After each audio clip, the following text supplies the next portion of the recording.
বলি, হারান ও হারান, একটু তেল দে দিনি বাপ।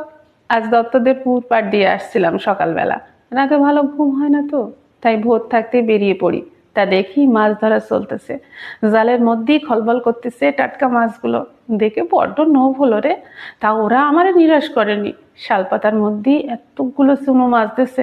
আজ ভাবতেছি একটু কাঁচা মরিচ কেটে বাটি চচ্চড়ি করবো খন, কিন্তু বাড়িতে তেলের বড্ড আকাল রে বাপ। বলেই বুড়ি তার কচুরের মধ্যে থেকে একটা ছোট্ট শিশি বের করে হারাধনের দিকে এগিয়ে দেয়। আর পারলে কটা আলু দিস। বাসা, নতুন আলু উঠতেছে, গরম ভাতের সাথে আলু সিদ্ধ মেখে খেতে দারুণ লাগে। মোড়ের মাথায় ছোট্ট একটা দোকান, হারাধন ভ্যারাইটি স্টোর্স, প্রযত্নে হারাধন দাস। তা ভ্যারাইটি স্টোরই বটে। সকালের চা থেকে রাতের গুড নাইট কয়েল সবই হারাধনের দোকানে পাওয়া যায়। ওই ছোট্ট ঘুপচি দোকানের মধ্যেই হারাধন সবকিছু পরিপাটি করে সাজিয়ে রেখেছে।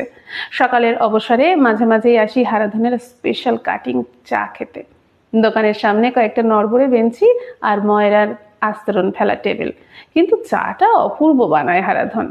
সাথে নেড়ো বিস্কুট, মুড ভালো থাকলে ডিম টোস্টও বানিয়ে দেয়। কিন্তু আজ বোধ হয় হারাধনের মুড ভালো ছিল না। বুড়ির আবদার শুনে রীতিমতো খেঁকিয়ে উঠল। সকালবেলায় এই সবে দোকান খুলেছি বুড়িমা, এখনই চাওয়া শুরু করো না তো। সারাদিন খালি দাও দাও, এটা দাও ওটা দাও। বলি, তেল কি মাগনা পাওয়া যায়? খালি দাও আর দাও। চুপ কর রে, তোর কাছে কি বিনা পয়সায় তেল চেয়েছি? আজ হলো কি মাসের 18 তারিখ, 30 তারিখ এলে গুনে গুনে হিসেব বুঝে নিসরে হতচ্ছাড়া। আন্নাকালীর বামনিকে পয়সা দেখাচ্ছিস? রাখ তোর তেল, চাই নে আমার। সবে চায়ের কাপে প্রথম চুমুকটা দিয়েছিলাম, বুড়ি দেখলাম ধীরে ধীরে বেরিয়ে গেল দোকান থেকে। তাকিয়েছিলাম বুড়ির যাওয়ার দিকে। বয়সের ভারে একটু ঝুঁকেই হাঁটছে, একটু কেন, বেশ অনেকটাই কুঁজো। মাথায় তেলবিহীন সনের মতো সাদা চুলগুলো, পরনে একটা মলিন সাদা শাড়ি। মনটা সকাল সকাল কেমন বিষণ্ণ হয়ে গেল। দিতেই পারতো হারাধন সামান্য তেল, বুড়ির বড্ড লোভ হয়েছিল। বলেই ফেললাম কথাটা হারাধনকে। ও, আপনি বুঝবেন না দাদা, এর পিছনে অনেক ঘটনা আছে। সারাদিন খালি এটা দাও ওটা দাও। হারাধন চা ছাঁকতে ছাঁকতে মুখ তোলে। আরে আরে উনি তো দিয়ে দেবেনই বলেছে, নিশ্চয়ই মাসের শেষে হাতে সামান্য টাকা আসবে। এখন তো আবার সরকার থেকে অনেক ভাতা টাতাও দেয়। ওনার কি কেউ নেই? থাকেন কোথায় উনি? আমার এক গাদা প্রশ্নের সামনে হারাধন যেন একটু বিরক্ত হলো। অত শত জানি না দাদা, একাই তো থাকে শুনেছি। মনে হয় এক ছেলে ছিল, সে তো বিয়ের পর বউকে নিয়ে শটান দিয়েছে। এই মুখরা বুড়ির সাথে আর কি বউ থাকবে? ওই ছেলেই নাকি মাসে মাসে মানি অর্ডার করে কিছু টাকা পাঠায়। ওই টাকার জোরেই বুড়ির দেমাক। রোজই এটা দাও ওটা দাও এসে নিয়ে যায়। আর কাজের চাপে অত লিখে রাখতেও পারি না। ওই বুড়ি আমার দোকান লাটে তুলবে দাদা। তারপর বেশ কিছুদিন যাওয়া হয়নি ভ্যারাইটি স্টোরে। সেদিন কি একটা যেন কারণে ছুটি ছিল। বাজার থেকে ফেরার পথে কাটিং চা এড়াতে পারলাম না। দোকানে এসে দেখি হারাধন কোনো এক খরিদ্দারকে ডিমের দাম নিয়ে যেন বোঝাচ্ছে। আমাকে দেখেই এগিয়ে এলো। বসুন দাদা, এক্ষুনি আপনার চা বানিয়ে দিচ্ছি। খবর পড়ছিলাম আর দেখছিলাম যে হারাধন কাজের মধ্যেও বারবার রাস্তার দিকে তাকাচ্ছে, একটু যেন চিন্তিত মুখ। ব্যাপার কি হারাধন, কেউ কি আসার কথা আছে নাকি? আর বলবেন না দাদা। হারাধন চায়ের কাপ নিয়ে সামনে এসে দাঁড়ালো। আজ 3 দিন হয়ে গেল, বুড়ির কোনো পাত্তা নেই। যে মানুষটা রোজ এসে ঘ্যান ঘ্যান করতো, তার হঠাৎ কি হলো? যাকগে মরুকগে, আমারও তো খোঁজ খবরের দরকার কি। কিন্তু একটু পরেই কি যেন ভেবে হারাধন শটান বেরিয়ে এলো দোকান থেকে। চলুন তো দাদা, একটু খোঁজ নিয়ে আসি বুড়িটা বেঘরে পড়ে আছে কিনা। এই তো সামনেই, মিনিট চারেক লাগবে হয়তো হেঁটে যেতে। তাছাড়া আমার এই মাসের টাকা পুরোই বাকি পড়ে আছে। চলুন চলুন। প্রথমে ভেবেছিলাম মানবিকতার খাতিরে হয়তো যাচ্ছে হারাধন, কিন্তু ওর শেষের কথাটা দৃষ্টিভঙ্গিটা পাল্টে দিল আমার। গিয়ে দেখলাম তেমন কিছুই নয়। তাই এলি যখন, তখন দুটো চাল ডাল আনতে পারলি নে? এই দুদিন তো পেটে বালিশ বেঁধে পড়ে আছি। হারাধন কি যেন ভেবে, আপনি 2 মিনিট বসুন তো দাদা, বলেই হন্তদন্ত হয়ে বেরিয়ে গেল। আমি চুপচাপ বসে বসে বুড়ির গজগজ শুনছি। বড্ড দরদ দেখাতে এসেছে শালা। ও ছোঁড়া দেখাবে দরদ, ও এসেছে টাকার খোঁজে। ঠিক 7 মিনিটের মাথায় হারাধন আবার এসে জুটল, হাতে দুটো ক্যারি ব্যাগ।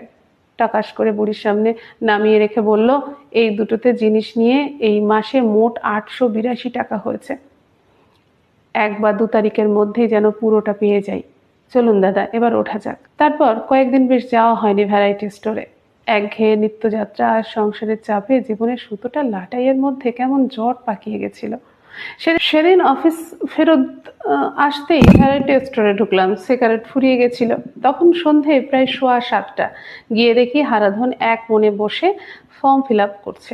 আমাকে দেখেই তড়িঘড়ি করে সেটা লুকোনোর চেষ্টা করলো। কাকে টাকা পাঠানো হচ্ছে হারাধন? আর এতে এত লুকোনোর বাকি আছে? আমার প্রশ্নের উত্তরে হারাধন মুখ তুলল। ঠিকই বলেছেন দাদা, লুকোনোর তেমন কি আছে, কোনো ব্যাপারই নেই। তবে কি জানেন, এইসব জিনিস প্রচার করতেও কেমন ভালো লাগে না। আসলে সব গোলমালের মূলে হচ্ছে ওই বুড়ি। রাখতেও পারি না, আবার ফেলতেও পারি না। ছেলে তো ভুলেই খোঁজ নেয় না। আমার না হয় অনেক কাল আগেই বাবা মা মারা গেছে, থাকলে হয়তো আমিও এমন করতাম। তখনই ডিসিশন নিলাম, বুঝলেন, ওই তো বুড়ি, সে আর মাসে কত টাকারই বা জিনিস নেবে, ওইটুকু আমি ঠিক ম্যানেজ করে নিতে পারবো। মুখে এমন ভাব দেখাতাম যে আমি যেন জিনিস দিতে মোটেই পছন্দ করি না। বুড়িও তখন তার ছেলের কথা বলতো যে সে নাকি মাসে টাকা পাঠায়। বুড়ির এই শেষ বয়সে বুড়িকে আর ওই অপ্রিয় সত্য কথাটা বলতে চায়নি। যে ছেলে তার খোঁজই নেয় না, কতদিনই বা বাঁচবে বলুন। শেষ জীবনে এই শোকটা নাই বা পেল মানুষটা। তাই নিজেই পোস্ট অফিস থেকে মানি অর্ডার করে ফর্ম এনেছি, মিছিমিছি ফিল আপ করে মাসে 2000 টাকা বুড়ির হাতে পাঠিয়ে দিতাম, ডাক পিয়নের হাত দিয়ে। বুড়ি ভাবতো ওর ছেলেই পাঠিয়েছে। পরের দিনই বুড়ি যখন টাকা শোধ করতে আসতো দোকানে, তখন ওর সে কি মেজাজ! ওই মেজাজটুকুই তাড়িয়ে তাড়িয়ে উপভোগ করতাম দাদা। আমার টাকা আবার আমার কাছেই ফিরে আসতো। মোটে তো 2000 টাকা, ওইটুকু ভগবানের আশীর্বাদ, ঠিকই ম্যানেজ করে নিতে পারবো। মানুষটাকে ভালো রাখার জন্য এই মিথ্যাচারটুকু প্রতি মাসে করে চলেছি। এই কথাটা আপনি ছাড়া আর কেউ জানে না দাদা।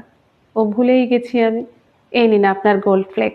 দোকান থেকে বেরিয়ে এলাম, ছোট্ট ভ্যারাইটি স্টোর এক লহমায় অনেক বড় হয়ে গেল আমার কাছে। নমস্কার, সকলে ভালো থাকুন।